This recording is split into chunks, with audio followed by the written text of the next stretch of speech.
Bago pa matapos ang first half sa huling laban ng Houston Rockets at Blazers ay ito nga ang ginawa ni James Harden.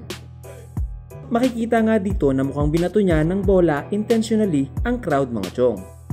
Na-frustrate kasi ito dahil tambak nga sila ng 13 points at hindi pa tinawagan ng foul ang huli nitong tira sa 3. Agad namang nagreklamo ang koponan ng Blazers at humihingi nga sila ng technical foul para ma-thrown out si James Harden. Maaalala nga natin na ginawa ito noon ni Iguodala sa parehong koponan nang ibato nga nito ang bola sa crowd nang dahil rin sa frustration. At agad naman itong tinawagan ng technical at na-thrown out nga sa laro matapos ang nasabing insidente. So bakit nga kaya hindi tinawagan ng technical itong si James Harden mga chong?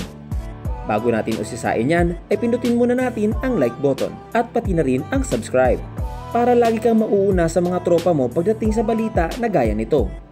So bakit nga ba hindi tinawagan ng technical foul ang ginawa ni James Harden?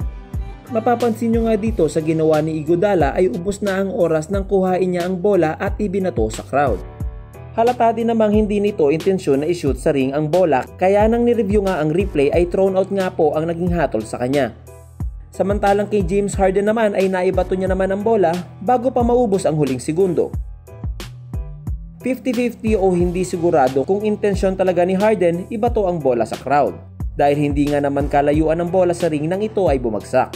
Hindi nga po ito katulad ng kay Iguodala na halatang halata talaga na sa mga tao nga nito inihagis. So ayan mga chong, sa tingin nyo ba ay tama lang na hindi tinawagan ng referees ang ginawang pagbato ng bola ni James Harden sa mga manonood? Tara na't pag-usapan natin yan sa comment section below. Subscribe na kayo mga chong para updated sa mga sports happenings.